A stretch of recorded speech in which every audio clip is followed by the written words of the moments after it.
Hola, ¿qué tal? Muy buenos días. Les hablamos desde el Centro de Ciencias de Desarrollo Regional.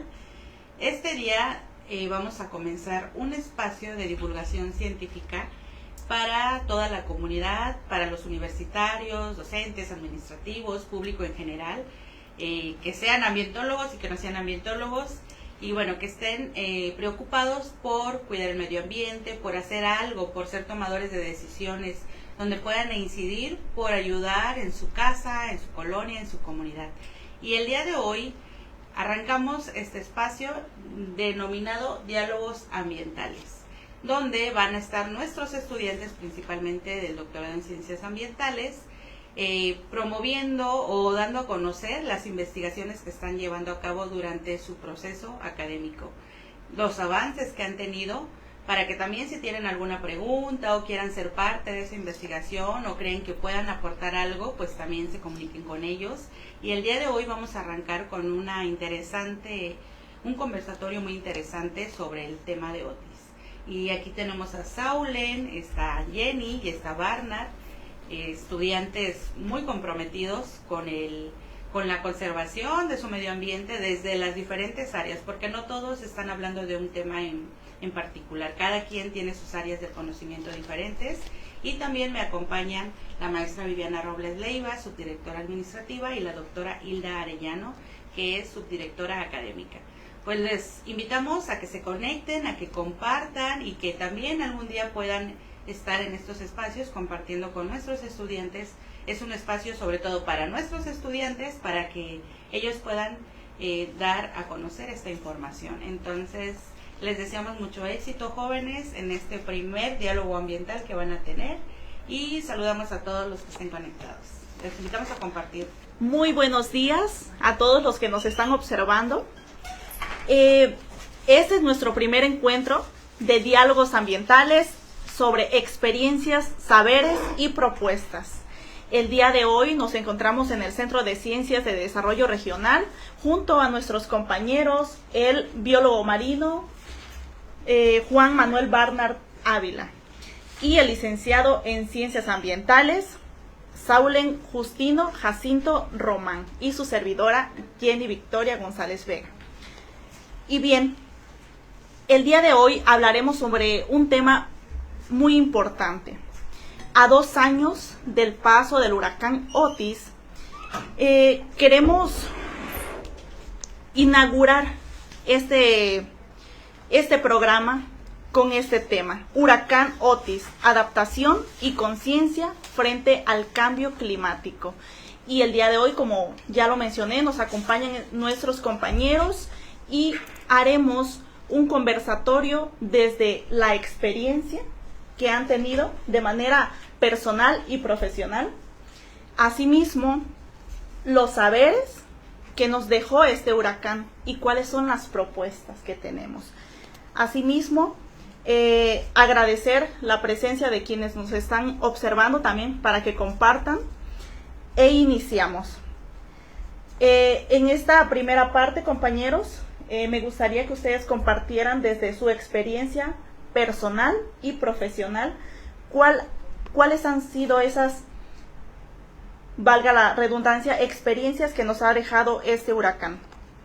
Desde su experiencia, ¿cómo describirían el impacto ambiental más visible que dejó el huracán Otis en la región de Guerrero?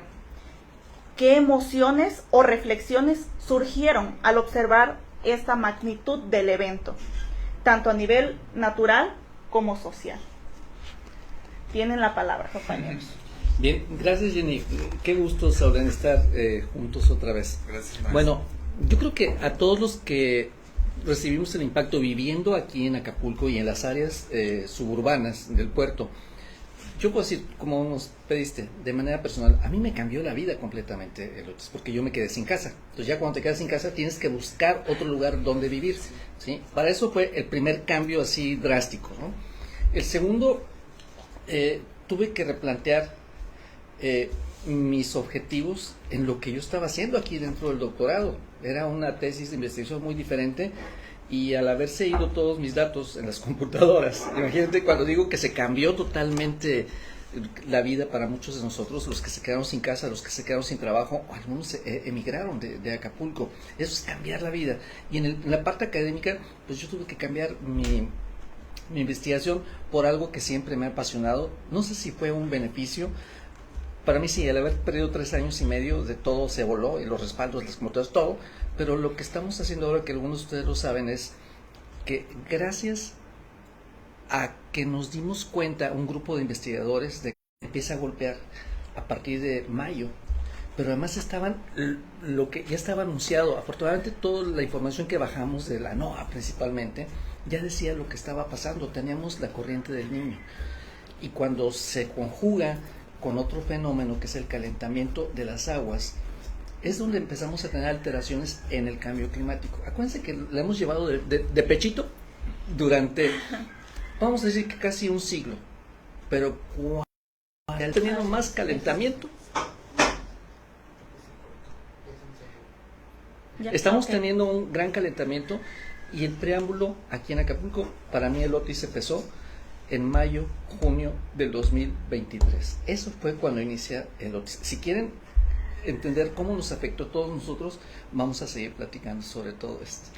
Y si tienen dudas o preguntas entre nosotros, se vale. Muy ¿Verás, bien. Ablen? Aquí el compañero, bueno, ha estado trabajando desde varios años en estos escenarios del cambio climático y corales, específicamente sobre el mar, sí, inclinado a corales. Sí. Entonces, por ello es que el día de hoy nos está compartiendo desde su experiencia, tanto profesional como personal, lo que ocurrió desde tristemente días previos, meses previos, con la ola marina de calor que azotó el puerto de Acapulco. Ok, entonces en ese momento el compañero intenta explicarnos qué realmente ocurrió, ¿no? Oye, Jenny, pero fíjate, qué bueno que vino a hablar, porque meses antes él tuvo la oportunidad de entrevistar, tuvimos una entrevista en radio, en RTG, y tocamos ese tema, ¿te acuerdas? O sea, lo advertimos lo que iba a suceder entre el doctor Max y yo, les dijimos esto, y sucede. Y hoy que estamos hablando, pues lo podemos platicar otra vez. ¿Sabes? Es lo interesante de mantener esta comunicación y este vínculo de trabajo colaborativo. Y ahorita que te escucho, Juan, veo que es necesario tener esta articulación entre la academia, entre medios de comunicación, entre el gobierno, porque justamente, y tiene mucha razón Juan, fue en el especial del primer aniversario de la campaña de Guerrero por el Planeta, cuando se estaba atendiendo la cuestión de vida submarina, había 4 compañeros, y en eso Juan dice, esperen, está ocurriendo algo en el fondo marino de Acapulco, y es cuando nos da a conocer la noticia de que el coral se estaba blanqueando. Sí. Fue en junio del 2023 precisamente. Pero bueno, ya retomando un poquito el tema de la pregunta, ¿cómo nos ha cambiado? Fíjate, ese amanecer después del impacto del huracán, para mí fue algo traumático, lo he de describir de esa manera, porque vivo en una zona donde hay demasiados árboles.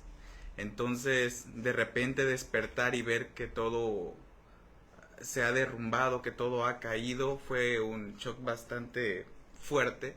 Recuerdo que como pude me brinqué la cerca y traté de rescatar algunas aves, que por cierto más adelante vamos a hablar acerca del desplazamiento de las mismas, que todavía son especies que no han vuelto a ese ecosistema, y me preocupa porque ya vamos estamos cumpliendo 2 años y veo preocupante esa situación.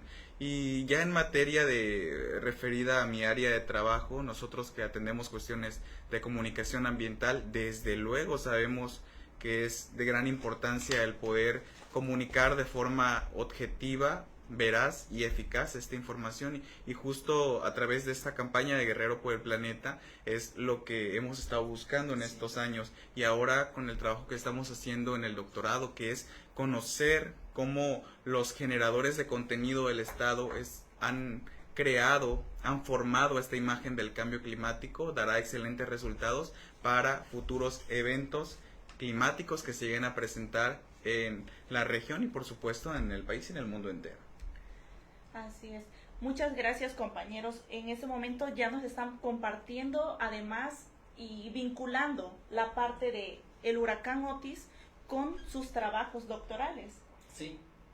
Y eso es lo que intentamos en este espacio, aterrizar este conocimiento y que llegue no únicamente a los compañeros o integrantes del Centro de Ciencias de Desarrollo Regional, sino a todos los que están en casa, en este momento tal vez amas de casa, estudiantes o, bueno, público en general. De eso se trata este espacio, de no únicamente hablarlo de forma técnica o científica, sino hacer que este espacio sea más visible y comprensible para todos los que nos observan.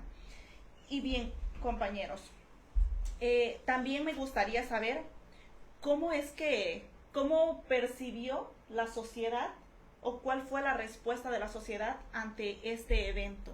Y además, si ustedes podrían decirnos si hubo algún ejemplo de resiliencia, no únicamente por la parte social, sino también por la parte ambiental.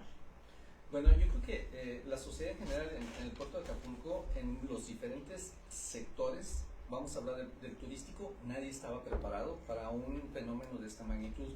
En el ambiente marítimo, la mayor parte de la flota que teníamos, tanto de pesca deportiva como pesca ribereña, tampoco estábamos preparados, porque la historia nos mostraba que todos habían pasado una colita de ciclón, una gran tormenta, un cicloncito, y aunque ya teníamos la experiencia del Paulina, aunque ya teníamos la experiencia del Ingrid y el Manuel, fueron diferentes, porque en aquellos fueron mucha agua, pero en este fue el viento. Aquí llegó el lobo feroz y sopló tan fuerte que tiró la casa de los tres cochinitos. Pero la casa de los tres cochinitos se llama Acapulco. Y Acapulco quedó destrozado, como dice Sabrina. Oye, yo me paro y volteo y veo dónde están los árboles y dónde está todo ese ecosistema, porque un árbol tiene un gran ecosistema. Mencionaba las aves, ¿no? Yo comparo con lo del mar, afortunadamente, aunque mi preocupación siempre ha sido los corales ya estaban afectados 6 meses antes. Pero, ¿qué nos deja de enseñanza? Que hoy, después de este gran impacto, la cultura de la prevención empieza a fomentarse y empieza a ser más aceptada. Lo malo de esta cultura de la prevención es que si ahorita el Sistema Meteorológico Nacional o Gestión de Riesgos o Protección Civil dice posiblemente y no llega, todos es que dijeron que, oye, pero qué bueno que dijeron, porque con esto se están salvaguardando vidas humanas y ecosistemas. La cultura de la prevención no debemos desejar. Unas palabras que me gusta decir siempre: más vale un gramo de prevención que una tonelada de ayuda, Jenny. Así es, compañero. Y sí es cierto, en la última alerta que hubo, Eric. ¿Qué iba a ser Eric? Eric, que ¿cierto? pegó abajo en bueno, Oaxaca. Suspendieron clases y demás, ¿no? Y al día siguiente, algunas personas, no todas, ¿qué ocurrió? ¿Para qué suspenden clases? ¿Para qué esto y lo otro? Si no llegó ese huracán y no pasó nada. No tienen palabra o no, se pueden desviar. Correcto. Entonces, es más que nada la prevención en este caso. Y como lo decía nuestro compañero Saulen, en este caso hay que estar informados y, bueno, es necesario que tengamos, ¿no?, una red también de información para todas las personas.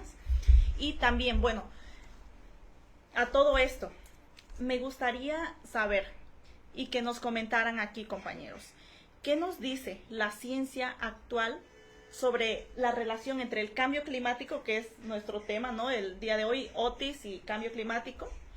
¿Cuál es la relación entre Otis y cambio climático y la intensidad creciente de huracanes en los últimos años? Oye, no, pero también que hables, Salen. Pero bueno, pero después que hable yo, hables. Sí, claro. Ok. Bueno, fíjense que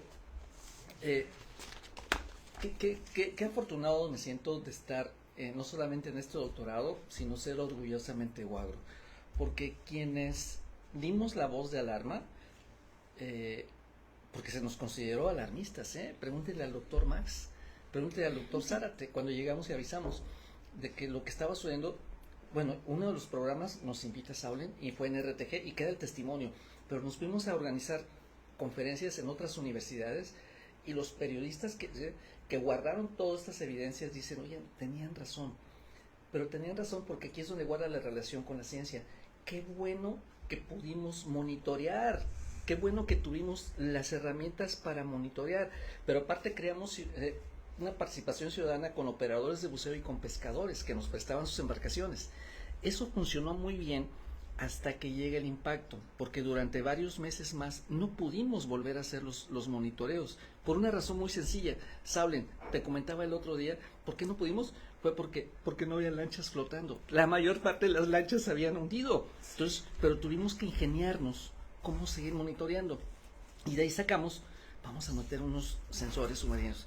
Y de ahí dijimos, vamos a hacer una red hidrográfica. Esto es ciencia, ¿eh? Es ciencia. Y después llega Zárate con sus conocimientos de matemáticas y medio pero loca, yo sé que me está escuchando y se va a reír, pero espérate, dice, así como estamos haciendo es muy artesanal, eso de que te metes a bucear y lo pones y después al otro día o la semana o al mes sacas el aparatito y ya, no, dice, vamos a hacerlo en tiempo real.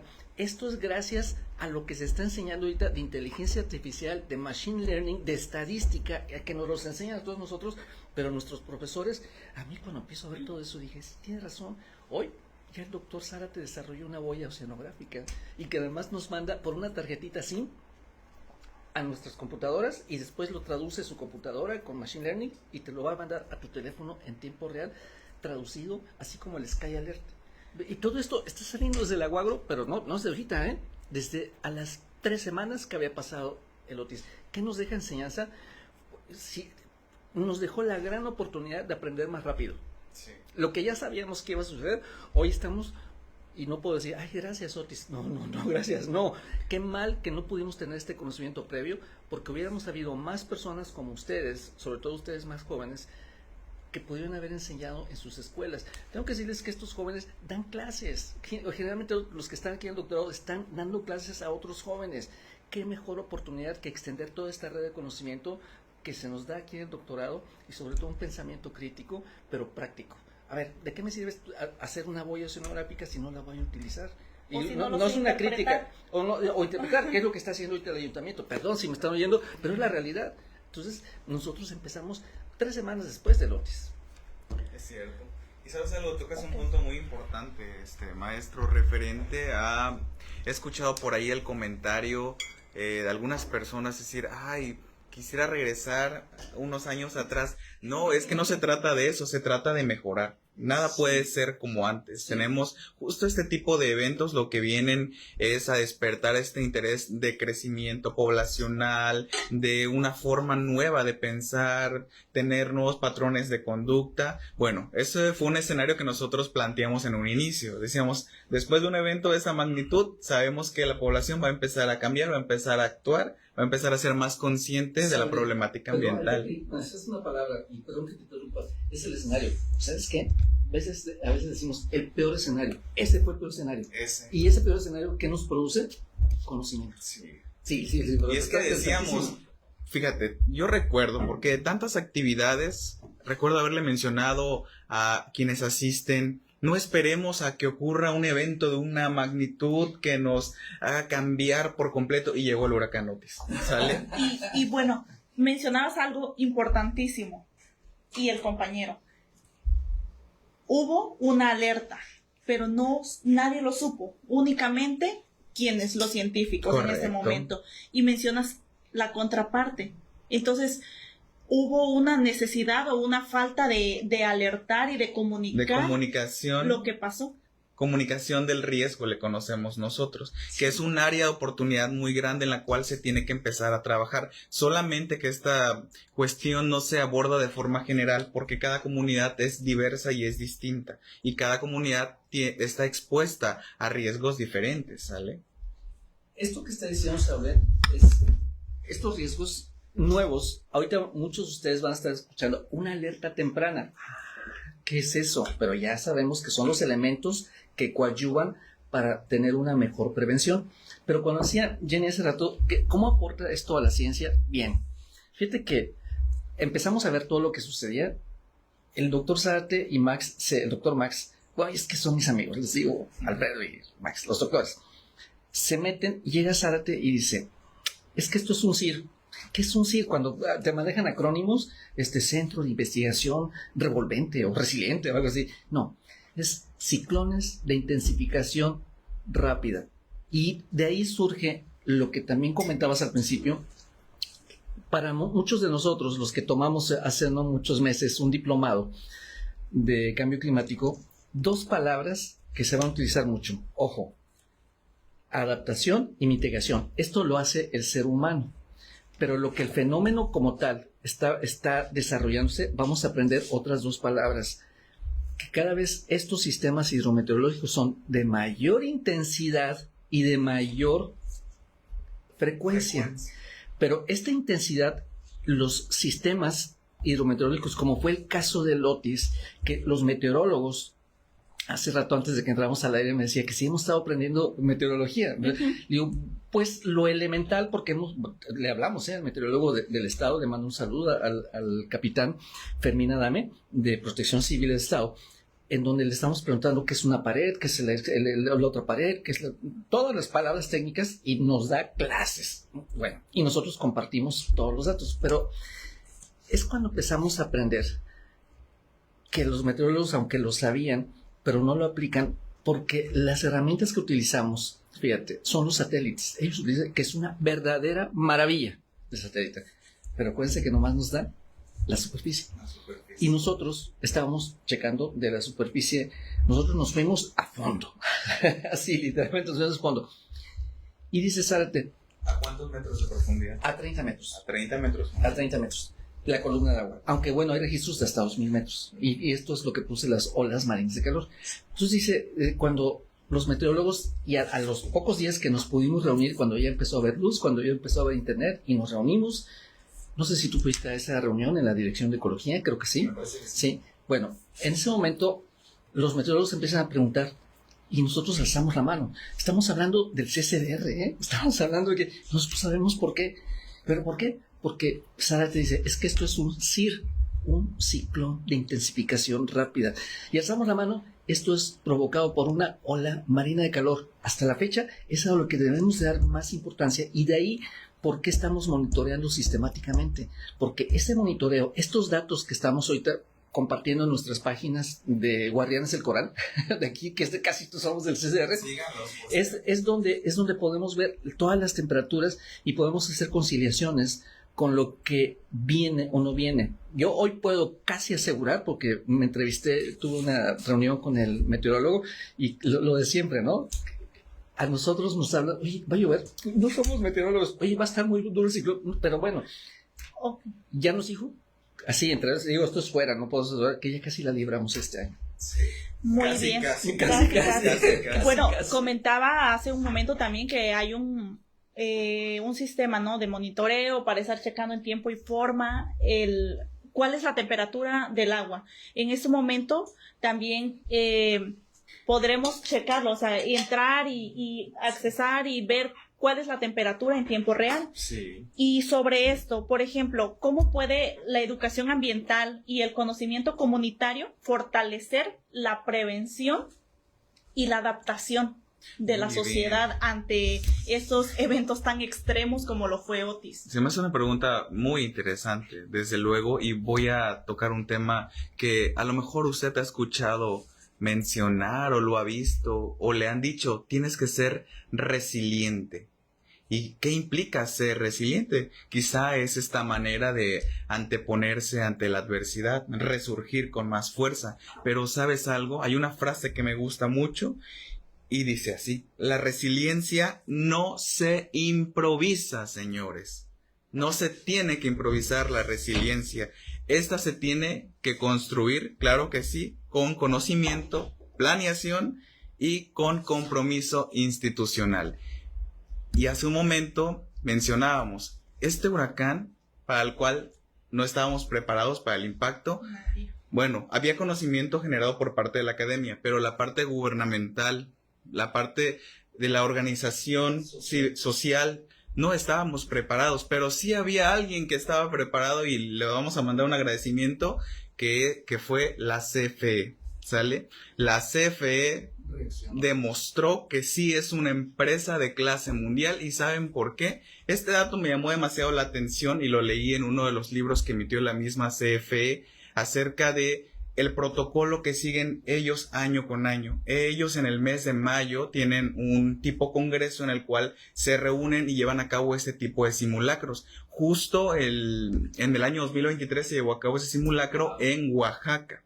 Y fue la única forma por la cual CFE pudo reaccionar de manera inmediata. Chequen nada más, tengo el dato por aquí. Sí, lo pudieron hacer. Chequen nada más este dato. Estaban tan preparados que de inmediato pudieron desplazar a más de 800 trabajadores en el primer día. Y bueno, en menos de 3 días lograron restablecer más del 40% del suministro eléctrico. Y ya en 10 días, más del 80% de los hogares en el puerto de Acapulco tenían energía eléctrica. Y este caso de éxito tendría que servir a las demás instituciones, a los demás organismos, para entrarle a esta cuestión de volvernos resilientes, porque justamente el maestro Juan hace un momento lo mencionaba, hablamos de adaptación y de mitigación, pero no le podemos pedir solamente a una persona, sé fuerte, sin enseñarle a cómo ser fuerte. Así es. Y bueno, ahora que lo mencionas, es cierto, ¿no? O sea, ellos ya estaban preparados. Mencionaste algo importantísimo. Hacían simulacros anuales. Y tenemos que simulacros para sismos, simulacros para incendios, pero para huracanes. Y ¿sabes algo? Hay una situación muy interesante también acá. En la Ley de Cambio Climático del Estado de Guerrero, por ejemplo, los impactos que se prevén en esa ley son, por ejemplo, enfermedades por vectores, escasez de agua, pero no el tema de los huracanes. Entonces sí se requiere una actualización, e incluso me llama la atención, por ejemplo, que en esa ley se describe que Chilpancingo es de los menos vulnerables a los efectos del cambio climático. Señores, hoy en día, sí, o sea, hoy en día Chilpancingo es incluso escenario de estos efectos del cambio climático. Tenemos que replantearnos una serie de situaciones, por eso en un momento determinado, mencionábamos, no podemos volver a como estábamos antes. Si esto ocurrió es porque justamente se necesitaba un cambio. Y además, maestro, compañera, estaremos de acuerdo que el sistema se tiene que autorregular. Esto que ocurrió fue algo de autorregulación porque algo estaba fallando. Entonces tenemos literalmente, quizá no empezar de cero, pero sí ya empezar de forma consciente. Ok. Entonces sugieren que podríamos comenzar no viendo esto como realmente al huracán, sino más allá, el cambio climático, sí, calentamiento global. Y buscando soluciones. Y buscando soluciones. Porque además, bueno, ocurrió Otis y al año ocurre John. ¿Y qué ocurrió? Estábamos preparados, aprendimos algo del primer evento y en esto se me viene esta pregunta para ustedes, compañeros. ¿Cómo vincular esto, no? O sea, desde la universidad, desde la academia y centros de investigación para que haya una conciencia climática real. O sea, no únicamente hablar de desastres, de huracanes y todo eso, sino vincularlo directamente desde las escuelas. Yo quiero hacer una aclaración. El huracán John, como tal, llegó aquí como tormenta tropical. De origen era categoría 3. Así es. Y aquí es donde es tan importante, una de las propuestas que nosotros hicimos, es la importancia de monitorear, la importancia de tener, llamémosle, otros le llamamos en tierra un observatorio, ¿no? De quizás hasta de gobernanza y social, o sea, aquí la importancia del haber estado monitoreando fue que nosotros en completa relación con el meteorólogo aquí del estado, tuvimos un fenómeno, eso sí se los tengo que decir, les hablamos 2 semanas antes, le hablo al meteorólogo y le digo, Fermín, las mismas condiciones en profundidad, en temperatura, todo lo estamos teniendo igual que el año pasado con el Otis. No, hombre, y se estaba formando una depresión tropical por Nicaragua y se nos va a llegar en más o menos 2 semanas posiblemente. Estábamos tremendamente preocupados porque todavía no nos recuperábamos del primer huracán. ¿Qué sucede? Y ahí sí empezamos a muestrear cada 3 días, ya había embarcaciones. Podíamos muestrear. Una semana antes, jóvenes, no me pregunten por qué, y de aquí la importancia de monitorear. Se enfría el agua. ¿Qué nos da eso? Pues nos da esperanzas Bueno, después de un pequeño problema técnico, continuamos con ustedes, compañeros. Ya, bueno, ¿Se escucha? así, ok. Bueno, estábamos hablando que el John, en realidad, cuando llega a Acapulco es como una tormenta tropical. Y estábamos preocupados porque 2 semanas antes eran las mismas condiciones que teníamos el año anterior durante el Otis. La preocupación era manifiesta, pero una semana antes, eso es por lo que vale la pena estar monitoreando increíblemente. Y no me pregunten por qué. La temperatura, no solamente de la superficie, sino de la columna de agua, se enfría. Y se enfrió 10 grados de 32 grados que teníamos de temperatura, porque estábamos dentro de la ola marina de calor todavía, se va a 23 grados, 24 grados, a 15 y a 25 metros. Entonces, lo comunicamos, pero dijimos también, quizá demasiado aventurados, ok, pongan ustedes que no va a pegar, no va a volver a Acapulco otra vez, que todos nos estábamos recuperando, imagínense, y que se desvía y pega entre Copala y Marquette, y de ahí se disipa como categoría 3, a 2, a 1 y a tormenta tropical cuando entra al municipio de Acapulco. Pero 2 palabras mencioné hace rato a los dos, que son más intensos y más frecuentes. Este llegó con una intensidad, sobre todo en la cantidad de agua. Considera más alarmismo y hasta las mismas personas consideran ya que un huracán o una tormenta tropical, pues en vez de venir a beneficiar, pues vienen a perjudicar. Entonces, en este momento me gustaría que nos dijeras qué nos hace falta en este caso para que se deje de ver desde un punto malo a estos fenómenos naturales y verlos desde otro punto. Si sabes algo, durante años nos han vendido a través de ciertos medios informativos que los eventos naturales son malos, nos los han pintado como catastrofistas, como si llegaran realmente a causarnos un daño mayor, cuando realmente acuérdense que forman parte de la naturaleza. Entonces, algo que forma parte de la naturaleza no nos tendría que extrañar, al contrario, tendríamos que admirarlo. Acuérdense también que el riesgo es socialmente construido, ¿sale? Entonces, esa frasecita que hemos escuchado por ahí de desastres naturales, no, señores, porque si regresáramos a Acapulco hace 100 años, el impacto del huracán hubiera sido menor, pero han pasado los años, se han cedido espacios, se han cedido lugares donde no son aptos para la construcción, y bueno, es así como socialmente se construye el riesgo. Pero retomando el punto de que ha habido una mala información en torno a estos fenómenos, es cierto, los huracanes traen muchos beneficios. La recarga de los mantos acuíferos, esos vientos intensos, incluso ayudan a disipar plagas que se encuentran incluso en los árboles. Nos hemos dado cuenta cómo ha reverdecido la cobertura vegetal en el puerto de Acapulco, un verde intenso, bonito, e incluso en los cerros ahora podemos ver a nuevas especies, ¿sale? Entonces, por un lado, claro, estos eventos, por todo lo que nos han dicho, nos llegan a causar como ese temor, pero por otro lado también el beneficio es bastante grato. Ahora lo que nosotros tenemos que hacer es reeducarnos, claro, pero también reeducar a estos generadores de contenido para aquellos que tienen la posibilidad de poder diseñar estas notas, este contenido, lo hagan con evidencia científica, que tomen en serio el trabajo de científicos como los que tenemos dentro del Centro de Ciencias de Desarrollo Regional en la misma universidad, para que de esta manera se pueda comunicar esta cuestión ambiental de manera efectiva y, claro, contribuyendo a una ecociudadanía responsable.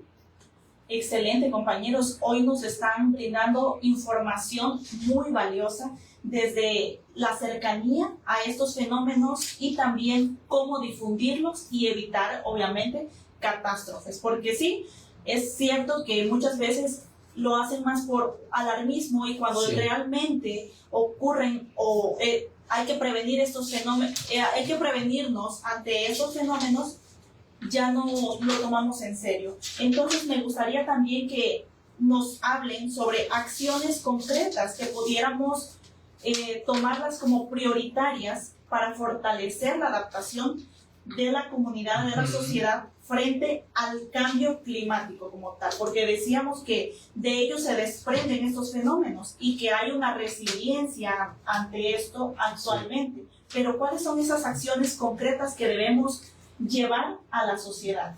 Bueno, yo creo que en este caso es una sinergia, y lo mencionaba hace rato, Saulén, de que muchas noticias que hoy les llamamos fake news son básicamente por portales, páginas, personas que buscan likes, pero yo me iría siempre a las páginas oficiales a ver el tipo de información, y en el caso de nosotros que estamos generando también el contenido, que seamos muy cautos cuando nos entrevistan chicos o chicas, ya sea no solamente de la radio, sino de ahora de las redes sociales, decirles que por favor no vayan a inducir o a editar de una mala manera para que parezca que, y sucedió hace unos días, no sé si vieron en las noticias, en Acapulco va a llover en un día lo que no ha llovido en un mes, ahora en tiempo de lluvia de 3 milímetros.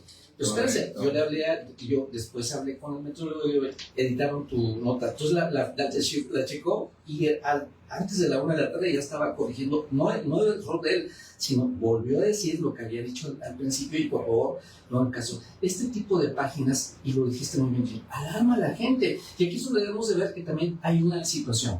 Hay un problema emocional y psicológico que ya se está tratando por algunas organizaciones de la sociedad civil para personas que están traumadas, así literalmente, de que empieza a soplar, oye, que se mueve una lámina y ya se desespera. Las primeras gotas de lluvia. Pero bueno, está bien como prevención, pues también hay que tratar a las personas. Y lo otro también, hay que tener en cuenta que no solamente los seres vivos, no solamente son los árboles nosotros, hay mascotas que necesitan atención. Y para eso debemos estar preparados. Soluciones para eso, hay albergues ya para animales. Pero también yo quiero agregar un tema más. Perdón, me voy a agregar. Hoy, hace unos días salió un artículo donde un grupo de científicos, 160 científicos encargados por la Universidad de Exeter en Inglaterra, donde dicen que llegamos al primer punto de inflexión. Hay varios sectores, como que la selva del Amazonas está en peligro, como que las corrientes oceánicas están a punto de llegar a un colapso, que eso va a ser un problema muy grande, y la pérdida de las capas de hielo. Eso es grave, pero el primer punto de inflexión al que ya llegamos, y voy a definir lo que se define como punto de inflexión. Un punto de inflexión es aquel momento en que un ecosistema importante alcanza un punto en el que la degradación grave es inevitable. Y el primer punto de inflexión que llegamos ahora son los arrecifes de coral en todo el mundo. En Acapulco ya desaparecieron las coberturas coralinas. Estamos ahí, y aquí es donde la ciencia toma acción, y la participación ciudadana y los medios de comunicación. Vamos a empezar a tratar de salvar el coral, porque la esperanza es lo que muere al último. Claro que sí. Y es que es un equipo multidisciplinario, pero obviamente dijiste algo importantísimo, la participación ciudadana es indispensable, y por ello hay que estar muy bien informados. Correcto, claro que sí.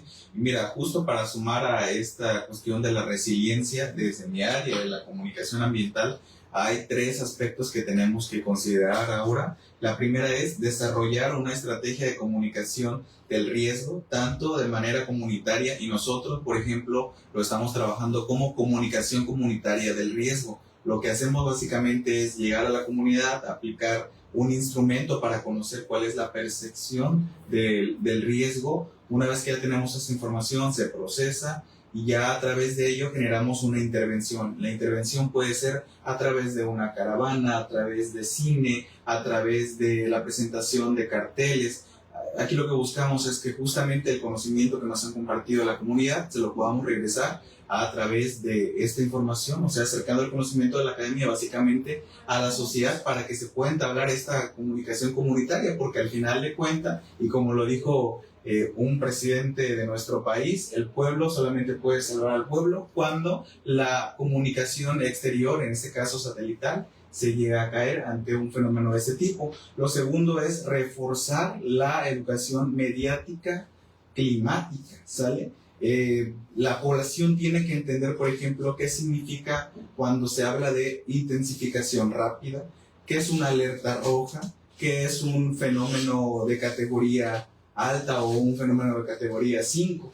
También se tiene que trabajar en reforzar o también construir una memoria colectiva narrativa. Este tipo de sucesos no pueden pasar desapercibidos, por eso la insistencia siempre en tenemos que remembrar, tenemos que conmemorar lo que vivimos a través de que cuéntame nuevamente tu experiencia para que esto se mantenga vigente y de esta forma se siga abordando lo que pasó. Ahora bien, sabemos que durante estos 2 años ha habido una campaña mediática que lejos de generar confianza ha generado desconfianza incluso en los medios. Entonces lo que tenemos que hacer ahora es volver a recuperar esa confianza con nuestros medios. Tenemos que reconstruir, por ejemplo, el papel de los medios públicos, porque hoy en día con tantas páginas además pareciera muy fácil, ¿no?, crear el contenido y compartirlo en cuestión de minutos, pero solamente se está mal informando. Bien por aquellos que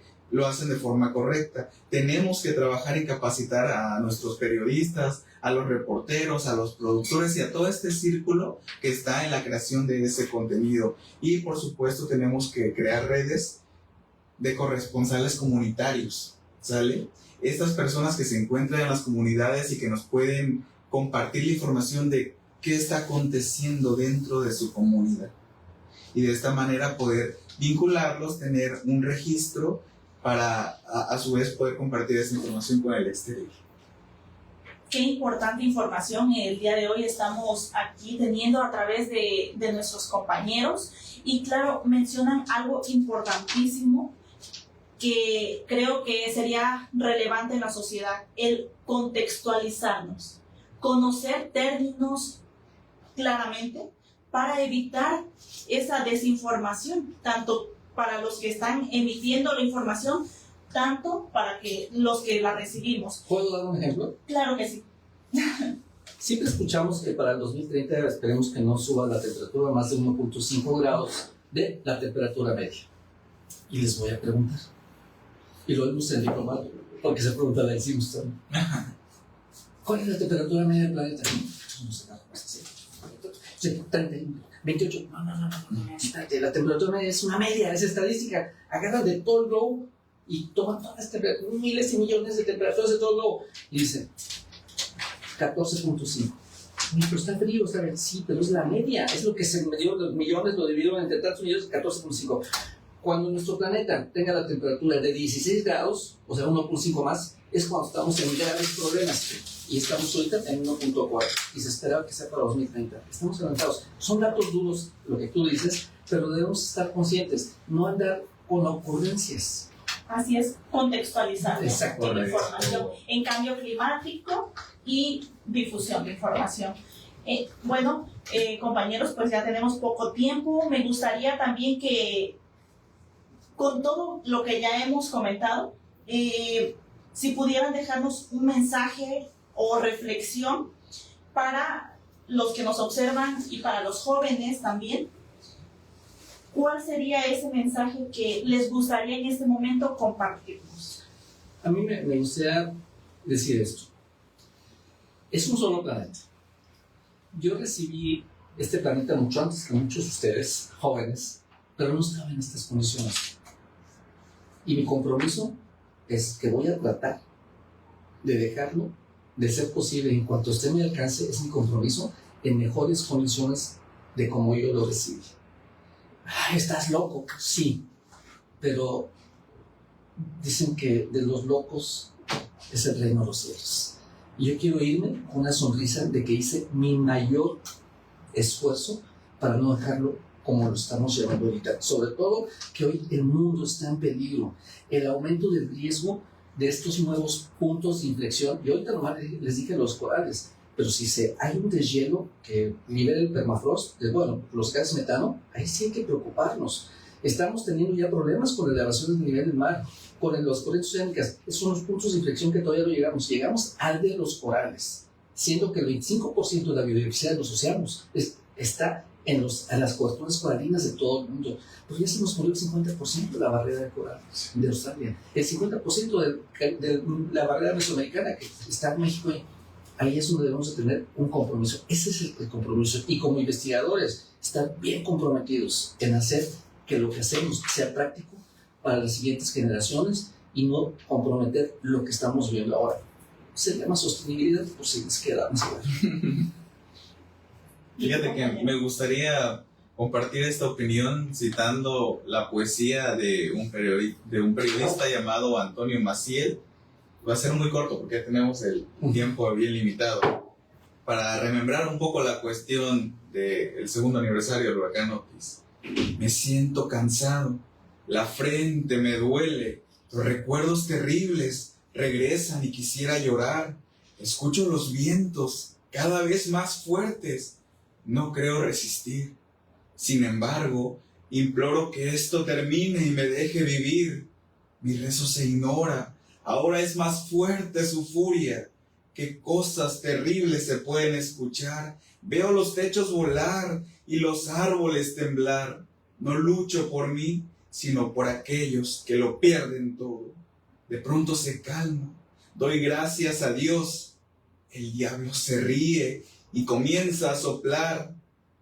Me paré y lo vi y de pronto ya no vi nada. Comienzo a soñar que todo es un sueño y quisiera despertar. Son tan fuertes los vientos que comienzo a llorar. Mis manos se juntan, comienzo a rezar. Perdón, Padre bueno, no vuelvo a pecar. Entonces me pregunto, ¿y si yo me arrepiento, nos vas a perdonar? Familia, hemos llegado a un tiempo y a un momento donde tenemos que estar unidos. Los cambios son eminentes. No hay vuelta atrás en esto y lo único que nos va a mantener firmes es la comunicación que tengamos con nuestros seres queridos. Tenemos que dejar el egoísmo, la división y empezar a trabajar en uno mismo, volvernos resilientes a nuestros amigos, familiares, a nuestra comunidad para poder sobrellevar los embates de los efectos del cambio climático. Muchas gracias. Agradecemos también profundamente a los que nos observan desde sus pantallas y agradecer también a nuestros invitados del día de hoy por compartir sus experiencias personales y profesionales del huracán Otis y el cambio climático. Y bueno, a raíz de lo que hemos escuchado, podemos percibir que los fenómenos no solo son físicos, sino también un llamado de atención para toda la sociedad en general, de la forma en que habitamos nuestro planeta y también la forma en que cuidamos de él. Que este espacio que el día de hoy se inaugura sea espacio para muchos otros temas más de importancia, donde la palabra, la reflexión y la acción sean una misma y donde también el trabajo en equipo nos lleve a grandes éxitos. Gracias, compañeros, nuevamente. Muchas gracias, Jenny. Y nos vemos en otro programa, Diálogos Ambientales, Experiencias, Saberes y Propuestas.